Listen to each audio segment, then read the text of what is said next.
Well, this week, some of us might get some showers. No doubt we need it. 4029's Robert Suhr joining us right now with a timeline of that rain possibility and when we could see it as far as how much. That's going to be important, too. Well, how much is the million-dollar question, because the models are kind of all over the place with how much we could see. But I think no matter what we see, it really won't be drought-busting rain, unfortunately, which you'll see here with the forecast that we have from the Weather Prediction Center. Now, live look outside to Fort Smith. You can see the flag still blowing in the breeze out there. Fort Smith today flirted big time with their all-time record high, just falling a degree short. That is how unusually hot the air has been this weekend here. 96 was the record set back in 1954. And you're thinking, well, Fayetteville, a little bit further north, not as bad. Wrong. They got within 2 degrees of their all-time record. So some very unusual heat.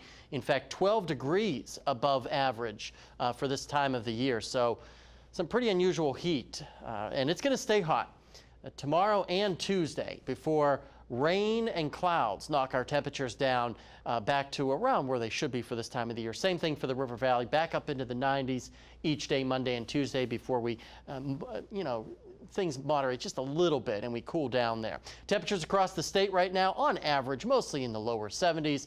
Fayetteville and Jonesboro checking in some of the cooler spots. You can see Clinton there at 63 degrees, El Dorado at 62, but we're pretty much the same no matter where you are across Arkansas. We will see a hot and breezy start to the week. Then we'll start to see raindrops possibly falling from the clouds by around midweek, and those showers could linger for a good part of the upcoming week. Now, we talked about those showers, and here's a look at where they could be falling and when. This is Tuesday night at 11. You can see the models kind of putting them to our east, then maybe some morning sprinkles Wednesday morning, but the latest model data here that I'm showing you isn't showing a lot of rain. They're really back and forth with how much rain could or may not fall. You can see that as we go through the day on Thursday. Right now we're calling Thursday an impact day for the chances for showers and thunderstorms, and then even as we get into Friday, more hit or miss shower and thunderstorm chances. Again, not drought-busting rains. Weather Prediction Center saying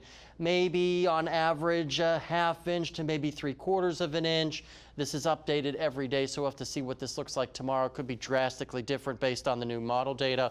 Lows tonight mostly in the mid to lower 60s out there, rebounding blowtorch weather yet again tomorrow, unfortunately, with those strong southerly winds, temperatures upper 80s and lower 90s. Now look at the extended forecast. The heat doesn't last, but as the cooler air comes in, that's why it's cooler, because we got clouds and rainfall falling, and you can see those temperatures around where they should be, as our average high is 78 northwest Arkansas.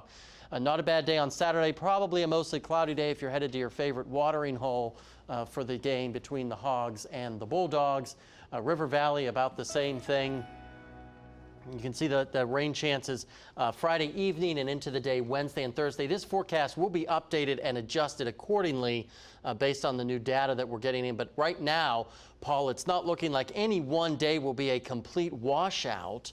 Some of those days that you see there may actually be more dry than wet. So we'll just have to see what happens as we go through the upcoming week. All right, we'll take whatever we can get. Robert, thank you.